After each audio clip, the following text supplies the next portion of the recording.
Juste avant d'afficher le PowerPoint que moi je vais utiliser dans les minutes qui viennent, donc je vous invite effectivement à vous connecter sur cette plateforme Socrative via les informations qui figurent dans la petite farte que vous avez reçue. Donc il y a ou la possibilité de télécharger assez rapidement l'application sur les smartphones, ou alors il y a moyen de suivre un lien qui vous conduit directement à cette plateforme Socrative. Alors une fois que vous y êtes, il faut sélectionner une salle, room, qui s'appelle pour le coup Rally, donc R-A-2-L-Y-E, et d'entrer alors un identifiant. Et donc le logiciel qui est Socrative, dont la première question s'affiche derrière moi, permet finalement de réaliser des petits sondages. Donc vous voyez que par rapport à la thématique du jour, à savoir l'évaluation des performances complexes, on n'est pas forcément sur une performance complexe ici, mais on est néanmoins dans un exercice qui peut se prêter à une forme d'évaluation, puisque cette plateforme-là peut être utilisée assez facilement par rapport à des pratiques d'évaluation avec des étudiants dans les amphis, en classe, où vous en avez besoin. Alors, je vais aller vérifier tout simplement que le PowerPoint est bien là. Hop.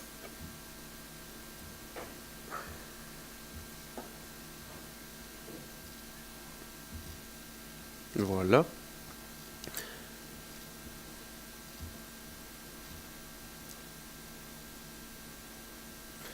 Voilà.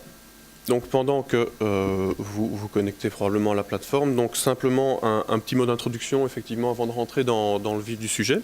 Donc ce qu'on va faire cette matinée, ça se décline, comme vous l'avez peut-être vu sur le programme, en plusieurs temps. Dans un premier temps, ce qu'on va faire, c'est avec cette plateforme Socrative essayer de planter un petit peu le décor en réalité. Donc vous allez avoir effectivement deux phases qui sont vraiment, on va dire, articulées pour une logique, pas forcément de formation, mais à minima d'information. Il y a les phases donc de communication de toute une série de collègues, donc Laurent les a cités. Il y aura donc deux communications qui vont d'abord porter notamment sur des épreuves intégrées, donc ça on va en reparler un petit peu. Ensuite il y aura une pause et il y aura également deux autres communications après cette pause. La matinée, ou plutôt le temps de midi en réalité, se clôturera par une phase de réinvestissement de certains éléments qu'on aura pu voir à travers les communications ou déjà mobilisés à travers cette première petite activité, à travers un exercice qu'on a appelé exercice réflexif qui vise en fait à vous présenter un cas et à vous demander de réfléchir à des possibilités d'évaluation par rapport à ce cas-là. Mais je ne vais pas en dire trop pour le moment maintenant, c'est simplement pour vous donner un petit peu le déroulé. Donc ici, ce qu'on va aborder maintenant dans les minutes qui viennent, c'est effectivement un petit sondage. Pourquoi? C'est simplement pour peut-être réactiver certains éléments par rapport à l'évaluation qu'on connaît très bien ou qu'on connaît moins bien. La question n'est pas vraiment là. Comment est-ce qu'on va s'y prendre? Eh bien, on va envisager toute une série de questions. Donc, dans le groupe de travail qui a élaboré cette première édition du rallye pédagogique, on avait la chance de compter Pascal Detreau. Et il se trouve que Pascal Detreau venait avec une équipe, notamment de l'IFRES, de chercheurs de ce service-là, mais également une équipe de Namur, coordonnée par Marc Romainville. Il vient de terminer une étude, en fait, commanditée par le ministère de l'Enseignement supérieur de la Fédération Wallonie-Bruxelles, qui porte justement sur les pratiques d'évaluation dans notre... plus que dans notre pôle, donc dans notre fédération. Et donc, ces questions, en fait, portent sur à peu près 3 volets que j'ai voulu reparcourir brièvement avec vous à travers l'identification de quelques questions qui sont peut-être pas toujours les plus emblématiques, mais qui ont l'avantage de circuler un petit peu entre ces volets-là. Des questions qui portent sur ces éléments-ci. Donc, quelle représentation avons-nous quant à l'évaluation? Il y a des éléments qu'on va aborder qui peuvent faire écho évidemment à vos représentations, qui peuvent porter sur les pratiques d'évaluation, mais aussi sur les attitudes par rapport à l'évaluation en elle-même et par rapport à certaines pratiques évaluatives.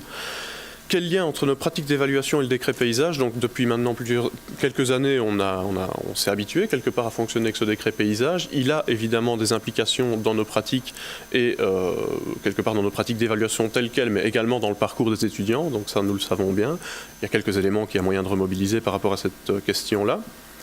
Quel lien entre nos pratiques d'enseignement et d'évaluation? Donc là aussi, il y a effectivement des ponts à tisser, à créer entre ce qu'on enseigne et la manière dont on va essayer de le mesurer au niveau des acquis d'apprentissage. Quels sont les critères de qualité de l'évaluation? Donc ça, le but n'est pas de venir effectivement faire des exposés sur ces critères de qualité, mais c'est à travers ces exposés et à travers notamment l'exercice réflexif qui aura lieu en fin de rallye qu'on avait envie de remobiliser quelque part ces critères-là avec vous aujourd'hui. Alors, donc pour participer à cet exercice-ci, bon voilà, je voulais signaler d'entrée de jeu, il y a évidemment une condition sine qua non, c'est la connexion à ce local Socrative. J'espère que vous avez pu, sur le temps de parole que j'ai déjà eu, vous connecter à cette salle-là. Je signale, je rappelle en fait, vu que vous l'avez vu, il y a quelques tweets qui commencent à arriver, donc ça concerne aussi bien... Ça nous concerne aussi bien ici en présentiel, donc le hashtag vous l'avez juste là, à côté de chaque tweet, hein, donc c'est hashtag Paul LLRP pour Liège-Luxembourg Rallye pédagogique.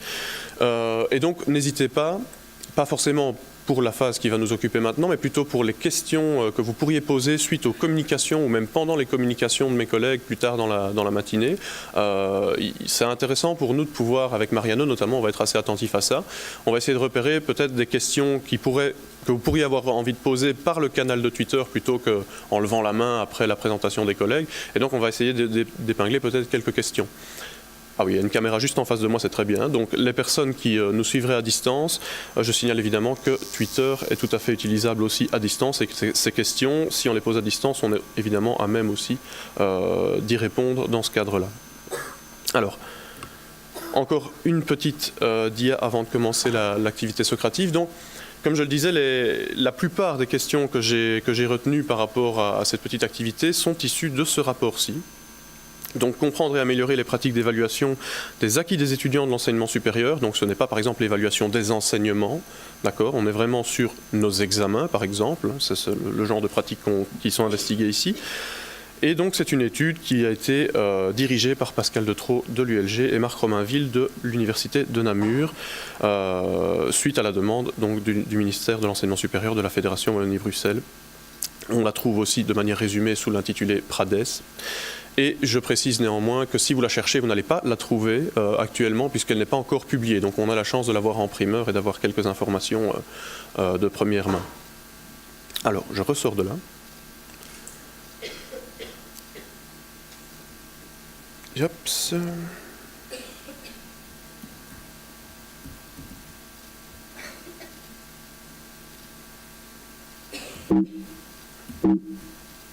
Ok. Juste que je retrouve maintenant. Voilà. Alors, donc, le premier élément de cet exercice socrative que j'ai voulu réidentifier, que j'ai voulu remobiliser, pardon, j'y arriverai, dans le cadre de ce petit exercice, c'est par rapport justement à la temporalité de l'évaluation dans le cadre notamment du décret paysage. Donc les questions qui ont été posées ici, elles l'ont été dans le cadre de l'année académique 2015-2016 essentiellement, et les données ont été analysées ici dernièrement en 2016. Et on pose justement la question de savoir si l'évaluation en enseignement supérieur peut se dérouler lors de deux grandes périodes. Donc je vous demanderai de choisir par rapport à cet exercice-ci entre les trois modalités de réponse possibles, donc en cours de quadrimestre sous la forme d'évaluation continue et ou formative notamment, ou encore la réponse B en fin de quadrimestre sous la forme d'évaluation certificative, sous la forme d'examen, ou encore la réponse C, donc en cours et en fin de quadrimestre selon les modalités précitées. Je ne sais pas si vous avez déjà eu l'occasion de vous positionner par rapport à ça. Ok, je pense qu'on peut essayer de voir s'il y a des réponses qui se sont affichées. Ok, donc on a ici 77 maintenant, 70, oui bon, vous voyez la tendance, hein, je ne vais pas suivre les chiffres à chaque fois, elle évolue visiblement au cours du temps, donc 76% très bien. Donc voilà, en fait ici, étrangement ou pas, on a en tout cas pour la réponse A et la réponse B, vous allez le voir, quelques éléments qui sont assez proches des réponses qu'on a pu identifier dans le cadre de cette étude-là. En fait, ce qu'on va constater dans le cadre de l'étude, c'est qu'effectivement, il y a des périodes d'évaluation, c'est la même question, hein, qui ont été reprises, et vous avez quand même une très très forte majorité d'enseignants qui vont considérer qu'effectivement on peut évaluer nos étudiants, soit en fin de quadrimestre, soit en cours et en fin de quadrimestre. Petit fait qui peut paraître surprenant, vous avez effectivement un faible pourcentage, autour globalement de 7%, d'enseignants qui mentionnent évaluer leurs enseignants uniquement en cours de quadrimestre. Alors ça peut faire écho à des statuts particuliers, comme par exemple nos maîtres de formation pratique dans certaines formations, ou encore des assistants qui pourraient très bien proposer des évaluations formatives dans le cadre de répétition à l'université. Donc ce sont des éléments qui renvoient à des contextes relativement particuliers, des statuts relativement particuliers, voire même des objectifs qui peuvent être un petit peu particuliers, notamment on va dire peut-être même de remédiation, ou en tout cas des objectifs d'évaluation continue. C'est de ça qu'on parle quand on a effectivement ces évaluations qui sont en cours de quadrimestre. Évidemment, on a dans votre cas, ce qui va beaucoup ressortir, c'est donc la dernière ligne, c'était uniquement en fin de quadrimestre. Donc on est effectivement tenu, notamment par le décret paysage, d'évaluer nos étudiants, vous l'aurez compris, notamment en fin de quadrimestre. Et on est également tenu, pour les unités annualisées, de les évaluer non seulement en fin de quadrimestre, mais possiblement, très possiblement, aussi en milieu d'année, donc par exemple durant la session de janvier, même si cela n'est pas obligatoire. Cette première question, elle n'appelle pas forcément beaucoup d'explications. C'était simplement voilà, comme objectif de dire que finalement, ça renvoie déjà cette première question aussi à différentes formes d'évaluation que vous connaissez bien, des évaluations certificatives évidemment, des évaluations peut-être formatives à d'autres moments. Donc évidemment, en fonction du moment, on peut adresser plus vite l'un ou l'autre type d'évaluation.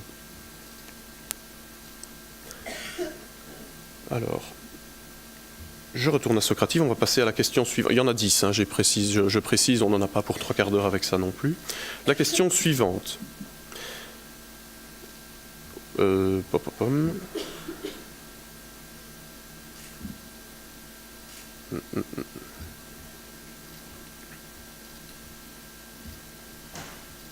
revenir en arrière, parce que là, je ne retrouve plus.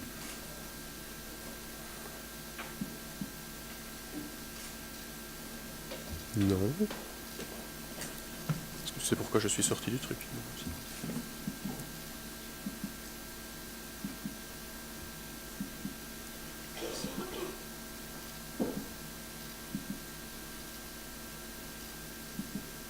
Ok.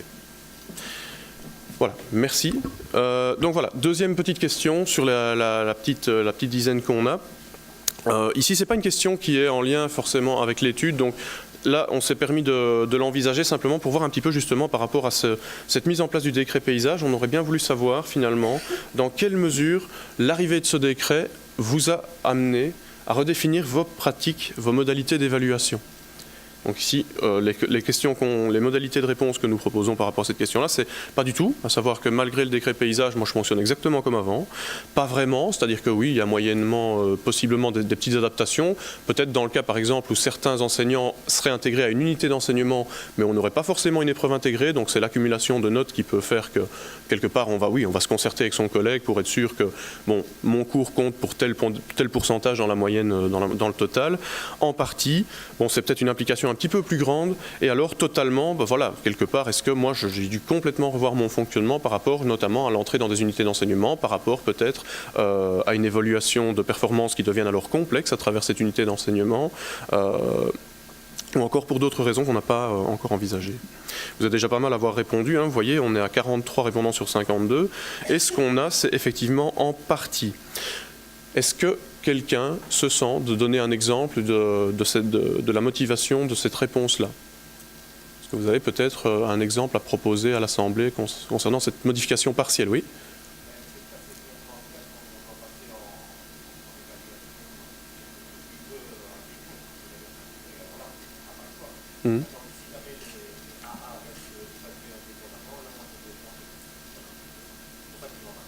Et donc, quand on passe dans une évaluation de type plutôt intégrative, alors dans les modifications que vous avez apportées, c'est radical, c'est d'accord, dans la mesure où c'est une épreuve globale et où vous entrez dans des modalités. Ok, d'accord. Je pense que ça fait écho à pas mal de monde, hein, finalement, ce genre de modification, effectivement. Donc on constate quand même que 60%, donc en partie, on n'est pas non plus dans une révolution de nos pratiques d'enseignement. Quelque part, ça a quelque chose de rassurant dans le sens où on peut aussi encore continuer, malgré l'arrivée de ce décret, à s'appuyer aussi sur des pratiques existantes. Et quelque part, c'est peut-être pas plus mal. Alors, la question suivante, elle aussi n'appelle pas forcément de justification par rapport à l'étude à laquelle je me réfère dans le cadre de ce petit exercice. La mise en place justement du décret paysage m'amène à réaliser davantage d'épreuves intégrées.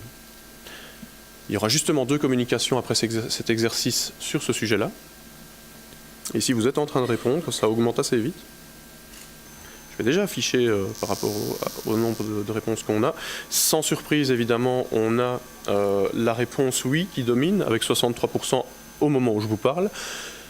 Et on a quand même 35%, donc à peu près un peu plus d'un tiers en fait, hein, finalement, qui renseigne le fait que non, on n'a pas forcément mis en place plus d'épreuves intégrées. Ça montre bien quelque part le côté ambigu, justement, qu'on peut mettre derrière ces épreuves intégrées, à savoir la facilité qu'on peut avoir à les proposer ou pas. On a tous dans nos réalités d'enseignement, effectivement, parfois des situations où on ne voit pas directement à quoi doit ressembler cette épreuve intégrée, comment en définir les modalités, comment en définir les critères d'évaluation. Il y a peut-être aussi parfois des soucis de faisabilité en termes de temps. Ça demande aussi de sortir parfois de ses habitudes. Ça peut être aussi révélateur d'autres choses. Est-ce qu'on évalue effectivement alors des compétences? Est-ce qu'on évalue réellement des performances complexes? Parce que si on ne le fait pas, peut-être que l'épreuve intégrée ne se justifie pas. Donc une question comme celle-là, elle a l'air assez simple, mais elle peut renvoyer forcément en toile de fond à toute une série de choses assez interpellantes. La question suivante, elle renvoie davantage à des éléments qui ont été mesurés à travers l'étude à laquelle nous nous référons ici. Donc c'est la question finalement des critères, des facteurs qui nous amènent à opter pour l'un ou l'autre objet d'évaluation. Alors la question ici est la suivante, le type de pédagogie que j'emploie influence le choix de l'objet des évaluations que je soumets à mes étudiants. Je vais vous laisser un petit peu de temps pour répondre à ça. Donc ici on est sur une échelle de Likert hein, avec des degrés d'adhésion. Donc les types de pédagogie, je vous le dis, peut-être ça peut vous aider à répondre. L'étude référence 3 types de pédagogie. Des pédagogies transmissives dans un premier temps, les pédagogies actives qui sont peut-être à l'autre bout du curseur quelque part, de ce continuum. Et vous avez alors la possibilité de considérer que vous êtes dans des pédagogies dites intermédiaires. Pour savoir, ben moi j'alterne, je varie, il y a des moments effectivement où les étudiants sont plus actifs et il y a des moments où je suis moi-même plus transmissif. En fonction effectivement de la pédagogie, voilà, on a, ça tiens c'est intéressant, on a effectivement toute une série, il y a quand même quelques personnes qui ne sont pas vraiment d'accord avec ça. La plupart des gens présents ici et possiblement aussi, Laurent, je te regarde, possiblement les gens qui sont à distance, hein, évidemment, puisque les personnes qui nous suivent à distance, peut-être chez eux avec un café, peut-être en pyjama, je ne sais pas, encore, sont en train de répondre à ces questions-là. Et effectivement, on a un degré d'adhésion par rapport à cette affirmation-là qui est assez important. Donc effectivement, ce que l'étude va renseigner, je vais à nouveau devoir switcher d'écran. Ce que l'étude va renseigner ici, c'est effectivement qu'il y a une influence. Il y a une influence du type de pédagogie qu'on va utiliser sur l'objet. Je ne dis pas les modalités, je parle vraiment de l'objet de ce qu'on va venir évaluer. Alors l'étude reprend 4 types d'objets d'évaluation, à savoir la performance. Donc ça c'est vraiment voilà, finalement, la capacité de rétention, le fait de pouvoir effectivement, par exemple, restituer de la matière avec un certain degré de précision, d'exactitude. On a aussi l'effort fourni, la présence au cours, le comportement. Donc il y a des éléments qui relèvent par exemple de la résilience, le fait de persévérer, etc. Donc on a aussi des facteurs connatifs qui peuvent être impliqués dans l'évaluation ici.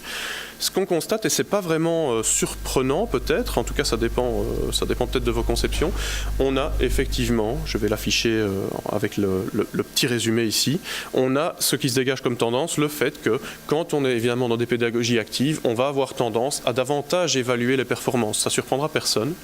Ce qu'on va constater, c'est que proportionnellement, effectivement, les enseignants qui se revendiquent de pédagogie active vont, eux, proportionnellement aux enseignants qui utilisent des pédagogies plus transmissives, vont eux davantage évaluer comme objet également des éléments comme les efforts fournis par les étudiants, leur assiduité, les facteurs de motivation, le progrès éventuellement, donc en termes par exemple d'évaluation ipsative qui vont pouvoir être envisagées, c'est-à-dire le fait de progresser par rapport à une évaluation précédente.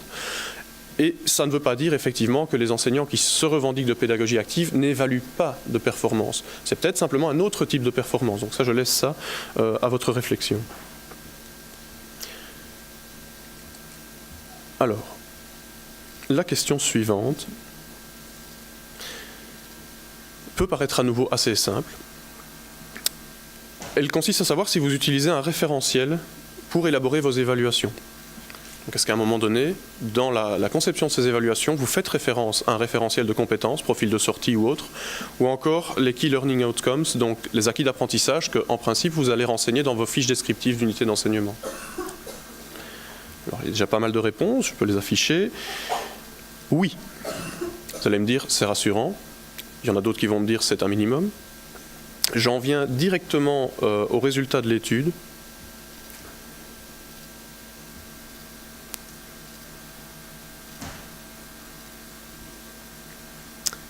Voilà.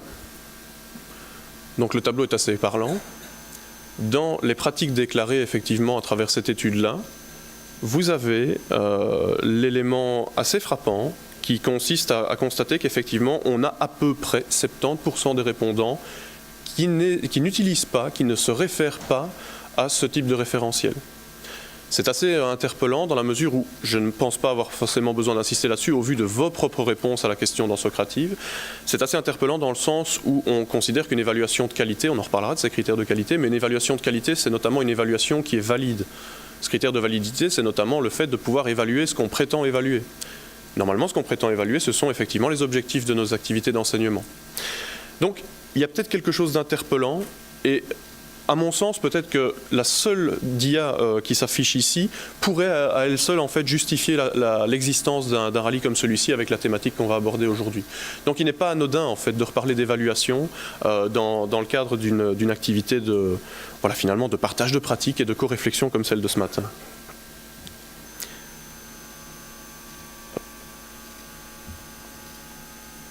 Alors,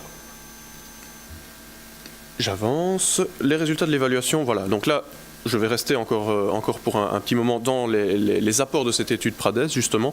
Les résultats de l'évaluation doivent refléter la maîtrise par les étudiants des objectifs de cours. Là aussi, il y a moyen il y a matière à discussion. Je vais directement afficher quelques résultats qu'on a. Ici, on a un avis positif et uniquement un avis positif. C'est à nouveau assez encourageant. Maintenant, il y a effectivement des petites tendances qui se dégagent, même si on a une majorité de personnes parmi nous ou à distance, encore une fois, qui sont tout à fait d'accord avec cette affirmation-là. Ça ne va... Ah, ben voilà, on a forcément la petite exception qui va confirmer la règle. Donc ici, on a effectivement cette notion d'objectif qui est là. Alors, il y a deux tendances, hein, enfin, il y a deux niveaux de lecture, en fait. Les résultats de l'évaluation doivent refléter la maîtrise par l'étudiant des objectifs du cours. Donc, c'est effectivement cette notion de validité de l'évaluation dans le sens où elle va évaluer ce qu'elle est censée évaluer. Il y a cette notion de congruence entre les objectifs quelque part et les modalités d'évaluation et l'objet des évaluations. Il y a également la question qui est peut-être aussi plus complexe que je n'ai pas remis ici dans Socrative, mais qui est la question de savoir si une évaluation doit évaluer l'ensemble des objectifs d'une activité d'enseignement ou d'une unité d'enseignement. Cette question-là, elle est peut-être encore plus, elle invite peut-être encore plus au débat. Ici, évidemment, voilà, dans l'étude, je vais aussi vous présenter cette petite tendance-là. On va considérer de manière assez proche de vos propres réponses, effectivement, il faut pouvoir proposer des évaluations qui vont de ce fait évaluer l'atteinte par les étudiants des objectifs qui vont être maîtrisés. Ce qu'on peut faire pour compléter cette réponse-là, c'est nuancer un petit peu le propos en expliquant que ces objectifs vont, dans la plupart des cas, devoir être sélectionnés. Effectivement, les épreuves intégrées vont comporter certaines limites, et notamment le fait d'avoir des difficultés à évaluer l'ensemble des objectifs qu'on peut prêter à une activité d'enseignement. Donc il y a peut-être ce petit travail entre guillemets de deuil à faire par rapport aux ambitions d'une évaluation, dans le cadre notamment des évaluations intégrées. Mais la tendance est peut-être un petit peu plus marquée dans le rapport de cette recherche par rapport au fait que vous voyez les chiffres, hein, 98%, 99%, donc il y a un fort degré d'adhésion, encore peut-être plus marqué que dans l'amphithéâtre ici, par rapport au fait que l'évaluation doit refléter l'atteinte des objectifs du cours par les étudiants. Hop, la question numéro 7, on avance. Voilà, ça, c'est quelque chose qui peut aussi paraître un petit peu interpellant. L'évaluation sert principalement à satisfaire des exigences administratives. Donc là, c'est une question qui envisage davantage les attitudes finalement par rapport aux pratiques évaluatives, donc les attitudes déclarées encore une fois dans le cadre de l'étude Prades.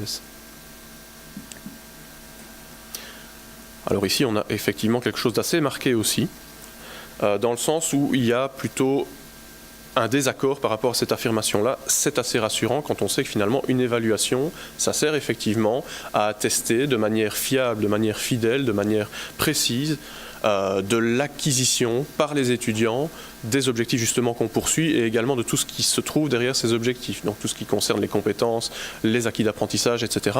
Donc une évaluation, évidemment qu'on ne peut pas s'en passer. Il y a une autre question qui va venir plus tard, qui va un petit peu dans le même sens que cette affirmation-là. Oups.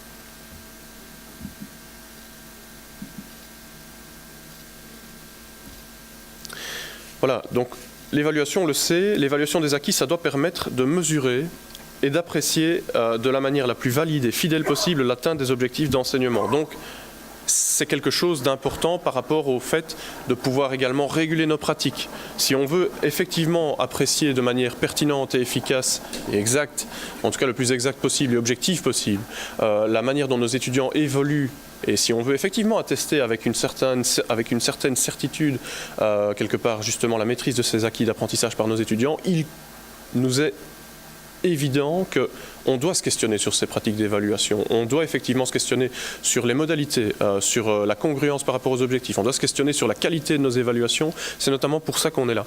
Et donc, par rapport à cette question-là, il y a quelque chose d'assez interpellant, c'est qu'il y a quand même, notamment en haute école, bon, ça peut paraître peu, mais en haute école, plus qu'à l'université, comme vous le voyez, on a quand même 21% des répondants qui estiment que oui, tout à fait, c'est évalué, ça répond uniquement à des exigences administratives. Donc en gros, moi, ça ne m'intéresse pas, mais comme je dois rendre des points, je m'y colle, quoi. Ça va ? Donc là aussi, je pense que ce genre de propos doit nous inciter à continuer à nous questionner, à proposer des activités telles que celles d'aujourd'hui.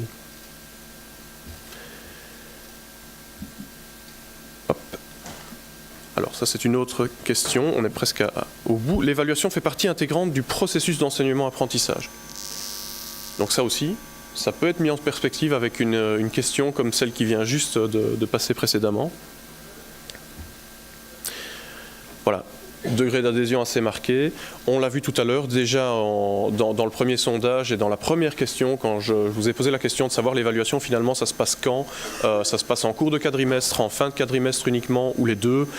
Vous étiez déjà quand même assez nombreux à mobiliser quand même la réponse hybride, entre guillemets, donc celle qui portait sur l'évaluation en fin de quadrimestre, qui va être évidemment certificative, et l'évaluation peut-être plus formative, effectivement, en cours de quadrimestre. On retrouve très probablement quelque chose de ces réponses-là dans cette question-ci, puisque vous êtes dans l'ensemble d'accord avec cela. Effectivement, l'évaluation, et vous connaissez les formes qu'elle peut prendre dans ces moments-là, peut servir bien entendu au soutien de l'apprentissage des apprenants, mais également au soutien de l'évolution des pratiques d'enseignement de nous autres enseignants.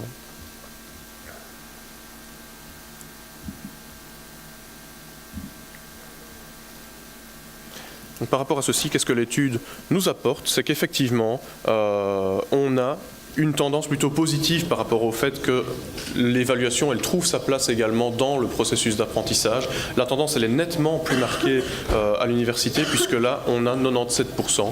Alors, il faudrait voir, effectivement, dans les pratiques qu'on propose, est-ce que l'université va proposer notamment des choses de l'ordre du feedback, de manière plus systématique que les étudiants? Est-ce qu'il y a des dispositifs peut-être plus complexes, ou en tout cas plus outillés, qui sont mis en place dans le cadre universitaire? C'est une forte possibilité. En haute école, on est quand même à 3/4 de répondants qui estiment effectivement que cette procédure d'évaluation, elle trouve aussi sa place dans le processus d'apprentissage, mais peut-être à des degrés moindres, en tout cas dans des proportions moindres. Alors il me reste une question en rapport avec cette étude, à cette étude Prades, qui est celle-ci, et qui celle-là fait directement écho à l'intitulé du rallye pédagogique de ce jour. Mes connaissances en évaluation me permettent d'évaluer correctement les étudiants. Donc ça, c'est la question, il faut un peu se mouiller quelque part.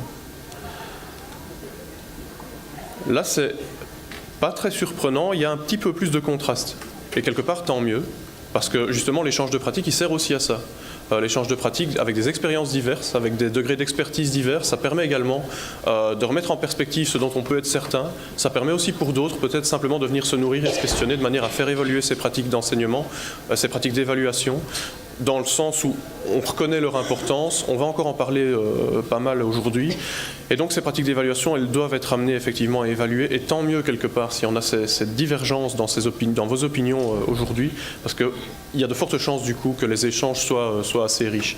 Par rapport à l'étude, et c'est la dernière fois que j'y fais référence, par rapport à l'étude, ce qu'on constate, voilà, c'est ceci. C'est qu'effectivement, on a à peu près 90% des répondants qui répondent par l'affirmative à cette question-là. Alors, ça peut être extrêmement rassurant, ça peut être aussi interpellant. Je lisais donc cette étude forcément avec attention dernièrement, et je lisais ce petit paragraphe de Pascal Detreau et Marc Romainville qui expliquait justement qu'effectivement, ça peut paraître interpellant dans le sens où, avec un taux de réponse pareil, 90% quand même de perception positive de ses propres compétences à évaluer, 90% ça renvoie à quelque chose de rassurant comme je le disais, mais ça renvoie à quelque chose d'interpellant dans le sens où on a l'impression que l'évaluation c'est quelque chose de simple, qui coule de source, qu'on est tous capables de faire ou presque. Sauf que dans l'étude quelque part des outils d'évaluation qui sont vraiment utilisés quelque part dans les pratiques en haute école à l'université, l'étude mentionne qu'il y a effectivement des évaluations qui présentent des failles, et pas des moindres, dans le sens où des évaluations ne sont pas du tout soumises à des processus qualité, et on n'a donc aucune certitude de la pertinence de ces évaluations. Alors ça requiert évidemment des moyens, des outils, du temps, c'est pas forcément simple, mais c'est peut-être un petit peu cavalier quand on voit le chiffre de 90% de considérer que l'évaluation ne pose pas de problème. Si on se fie uniquement qu'à cette question-là, ok, super, 90% des enseignants sont prêts à évaluer correctement, on peut déjà beaucoup la nuancer quand on regarde finalement l'analyse réelle des pratiques d'évaluation. Donc il y a matière quelque part à se questionner sur notre propre sentiment de compétence par rapport quelque part à ces pratiques d'évaluation. Et je trouve donc à titre personnel que c'est d'autant plus intéressant de voir ceci, puisqu'on n'est pas sur la même tendance, on n'est pas dans ces 90% de sentiments de compétences sans vraiment de doute par rapport à ces pratiques évaluatives. On a ici un contraste, et je crois que le contraste, c'est vraiment ce qui va faire la richesse d'une journée comme celle d'aujourd'hui.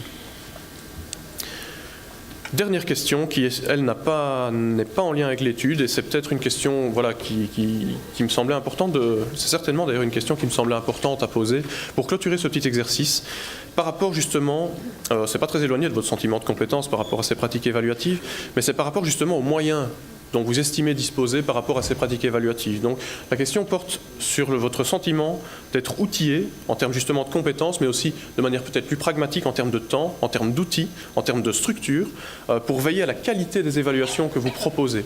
Donc là, je ne parle pas de est-ce que vous êtes outillé pour évaluer. La question, c'est vraiment est-ce que vous êtes outillé pour veiller à la qualité de vos évaluations. C'est encore autre chose. Voilà, c'est pas extrêmement surprenant. Effectivement, on a des avis assez contrastés à nouveau, donc plutôt pas d'accord. Reprends la tête. Oui, bon. On est dans quelque chose qui se joue entre plutôt pas d'accord et plutôt d'accord. Donc effectivement, on voit bien que les pratiques ne sont pas égales, ou en tout cas que les moyens dont on va disposer ne sont pas vraiment équitables entre nos différentes pratiques. Je ne vais pas rentrer forcément maintenant dans qui est à l'université, qui est en haute école, et donc qui a des moyens, qui n'en a pas. La question n'est pas forcément là, mais en tout cas c'est intéressant de voir qu'on n'a pas forcément les mêmes cartes dans notre jeu, et ça va être intéressant justement de pouvoir échanger, notamment tout à l'heure pendant la pause déjà peut-être, et encore dans l'exercice réflexif. Voilà, moi j'en ai terminé pour ce petit exercice-ci. Je pense qu'on va pas forcément... Laurent, je ferme, tu ne m'en veux pas? Hops.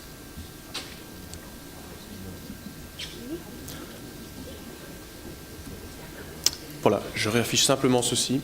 Donc voilà, par rapport à ce petit exercice qui n'a pas pour but effectivement de vous apprendre plein de choses, le but de ce petit exercice était réellement donc de vous mettre peut-être un petit peu en questionnement, à vous interpeller sur certains petits points qui, comme je le rappelle encore une fois, portent sur les informations relatées par cette étude PRADES, qui portent donc sur les pratiques déclarées, sur les attitudes par rapport à l'évaluation, ainsi qu'aux facteurs qui vont venir impacter les caractéristiques de nos évaluations, que ce soit en termes de modalités, en termes d'objets, en termes de démarche qualité.